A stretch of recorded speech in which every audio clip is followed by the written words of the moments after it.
Morning everyone, Tim, Football Vagabond. Hope you're all well and you're enjoying the football news around the world. And the topic today is how to become a professional footballer. Okay, and it's my job, if you like, or I love to help and serve people who want to become better at football. Okay, so first of all, welcome everybody, and there's new people watching the channel, so a big thank you for people that are new to the channel and watching. I want to just give an intro though about myself, so this is more for the new people watching. So my name's Tim Slack, ex-professional and semi-professional football player, professional coach. I've coached all over the world. I've been coaching for over 40 plus years, a long time. Still got a lot to share. Nothing to prove, but a lot to share, and I like sharing and helping people to become better footballers. Okay, over the years, I must have coached, taught, upskilled, educated, trained tens of thousands of players and coaches. Okay, to improve, and therefore you pass the knowledge on. As a coach, you pass it on to the players, and as a player, hopefully you're going to play at the top of your level, and then you'll be, after you've stopped playing, you can then be a coach yourself. Okay, so it's all about literally keep the ball rolling. Okay, so the topic today is about the physical side. It's the physical side of the game and how that can be sometimes neglected a little bit. But if you don't have a physical presence in a game, you're going to struggle. Okay, but just before we go on to this topic, I want you to also, especially more for the younger players, but you can, anybody's, you have to learn how to learn, because if you're not willing to learn, you're not going to improve.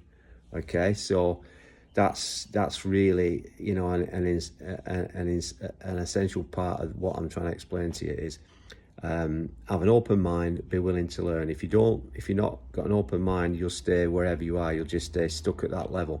Okay, all right, so I'll give you an example of a physically well-developed player at the top of his game, playing in the hardest league in the world, and that's Traore at Fulham. Now, when Traore was at Barcelona as a young kid, he was thin, he was scrawny, and his physical side of his body let himself down. He couldn't hold off opponents. He couldn't run overly fast compared to where he is now. So obviously he was trained, he was coached, he was taught how to improve his running speed, how to build muscle, because strength training is part of the physical side of it. You don't have to be a bodybuilder, but you do have to have muscle. If you've got muscle, that means when you sprint quick, you're very, very explosive. Yeah, and you're explosive, you can run fast in a straight line, but you also need to run fast in different directions. And as well as running fast, it's important that, I'll take my glasses off so I can see. Only joking. It's also, as well as being able to run fast forward, you've got to also be able to de-accelerate. Okay, so it's no good running super fast if you can't then slow yourself down and stop. Otherwise, you'll run past the player, you'll run off the pitch.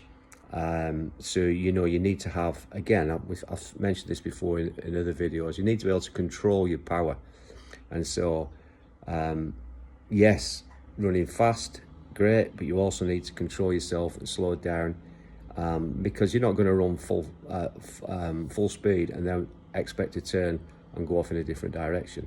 Okay, so there's many aspects to the physical side of the game, and for younger players, it's very important that you don't neglect that side of your game. So I want you to keep with me on these videos, because as I start to improve, the content gets more efficient. I'm putting things out for you to understand, and I'll get some editing done, and then there'll be a PDF. I've mentioned before, I'll put a PDF out, and there'll be a free PDF. You can look at some of the tips and the training the training schedule that you would really have to do, okay, to reach a high level with your physical.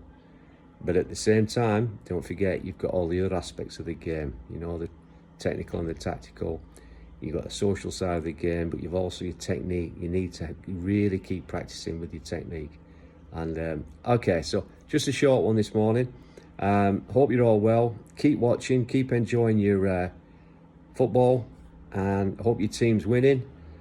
Send me a comment, let me know what you think of these videos. And finally, I suppose, is practice, practice, practice. If you don't practice, you don't improve. Okay, so God willing, see you next time. Keep safe, keep healthy. Thank you. Bye-bye.